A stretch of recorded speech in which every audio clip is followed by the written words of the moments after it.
বাঙালি খানায় সবাইকে স্বাগত জানাই। আপনারা তো অনেকভাবে লাউ শাক রান্না করে খেয়েছেন। একবার আমার মতন করে সহজ পদ্ধতিতে আপনিও শিখে নিতে পারবেন ছোট ছোট টিপস সহ। তবে আমি আজকে এখানে কিভাবে লাউ শাক কাটছি সেটাও আপনারা দেখে নিতে পারবেন। এতটাই সুস্বাদু খেতে, আপনি একবার রান্না করলে বারবার রান্না করবেন।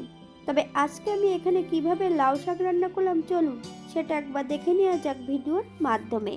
আশা করি আজকের ভিডিওটি আপনাদের ভালো লাগবে। সকল বন্ধুদের কাছে অনুরোধ করছি সম্পূর্ণ ভিডিওটি দেখার।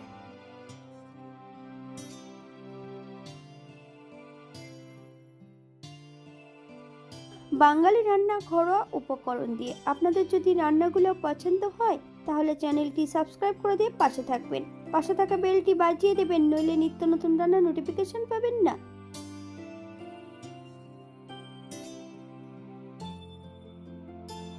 এখানে আমি বেশ কিছুটা লাউ শাক নিয়ে নিয়েছি। লাউ শাকগুলোকে এ পর্যায়ে আমি কেটে নেব। ঠিক এমনভাবে ছোট ছোট টুকরো করে লাউ শাকগুলো কেটে নিতে হবে। আপনারা আপনাদের পছন্দ মতন লাউ শাকগুলো কেটে নিতে পারেন। যারা লাউ শাক চেনেন না তারা একবার দেখলেই বুঝতে পারবেন কোনগুলোকে লাউ শাক বলা হয়।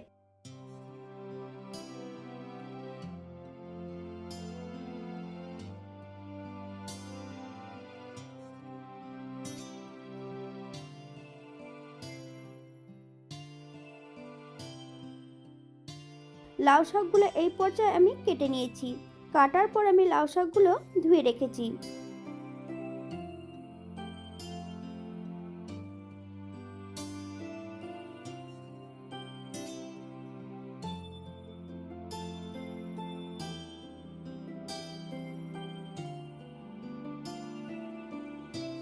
একটা কড়াইতে বেশ কিছুটা সরষের তেল অ্যাড করব।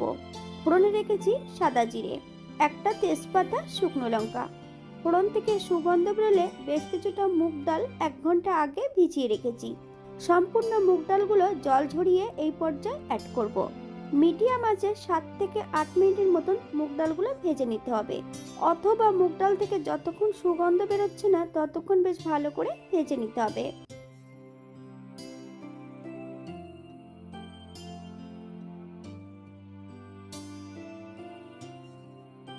এই পর্যায়ে অ্যাড করব দুটো কাঁচা লঙ্কা। আপনারা যদি পছন্দ করেন তাহলে পরিমাণে বাড়িয়ে দিতে পারেন।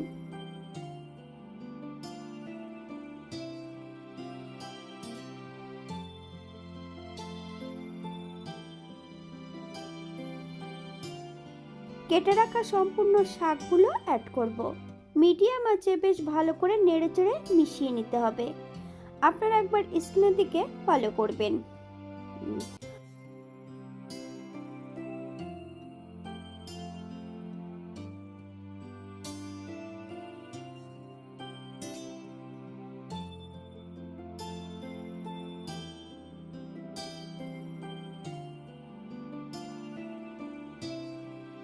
এই পর্যায়ে অ্যাড করব 1 চামচ লবণ। আপনারা স্বাদ অনুসারে লবণটা অ্যাড করবেন। আপনারা একবার স্ক্রিনের দিকে ফলো করবেন।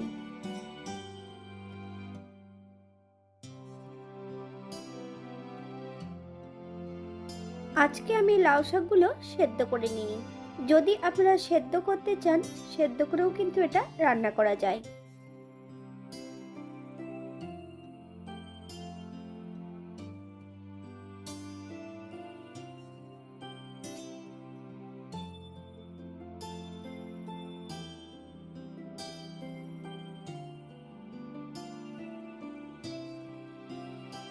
সাত থেকে 8 মিনিটের মতন মিডিয়াম আঁচে ঢাকা দিয়ে রেখে দেব, যাতে লাউ শাকগুলো সেদ্ধ হয়ে যায়।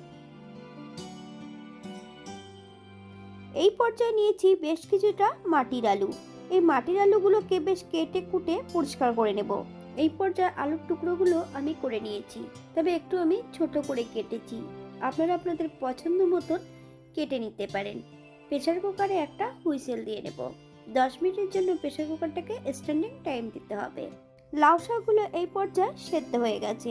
সেদ্ধ করা সম্পূর্ণ আলু অ্যাড করব। একটা পাত্রে 1 চামচ কাশ্মীরি লঙ্কার গুঁড়ো, 1 চামচ হলুদ গুঁড়ো বেশ ভালো করে মিশিয়ে নেব জল দিয়ে।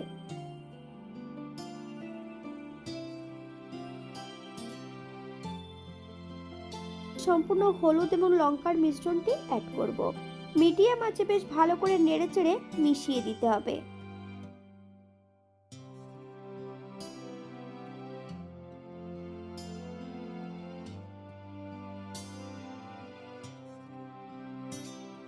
চেক করে নিতে হবে লাউ শাকগুলো সেদ্ধ হয়েছে কিনা। লাউ শাক রান্নার এই পর্যায়ে অ্যাড করব 2 চামচ চিনি। আপনারা যদি পছন্দ করেন তাহলে পরিমাণে বাড়িয়ে দিতে পারেন। চিনি অ্যাড করার পর 3 থেকে 4 মিনিটের মতন মিডিয়াম আঁচে রান্না করে নিতে হবে, নইলে চিনির কাঁচা গন্ধটা থেকে যেতে পারে।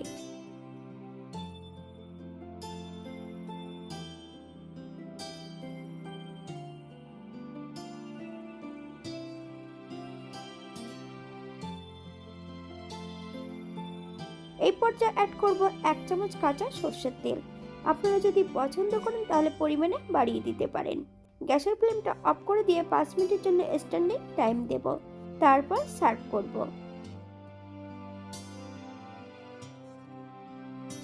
এটা দেখতে যেমন ভারী সুন্দর হয়েছে, এটা গরম ভাতে খেতে কিন্তু অসম্ভব ভালো। আপনারা বাড়িতে একবার একই পদ্ধতিতে বানিয়ে নেবেন। আজকে কিন্তু আমি লাউ শাক রান্না করেছি সম্পূর্ণ নিরামিষ। আপনারা যদি পেঁয়াজ রসুন অথবা নারকেল পছন্দ করলে অ্যাড করতে পারেন, তবে আমি এখানে কোনো মশলা ব্যবহার করছি না। আপনারা ঘরোয়া মশলাগুলো ব্যবহার করতে পারেন। জিরে গুঁড়ো, ধনে গুঁড়ো এইগুলো আপনারা ব্যবহার করতে পারেন যদি পছন্দ করেন।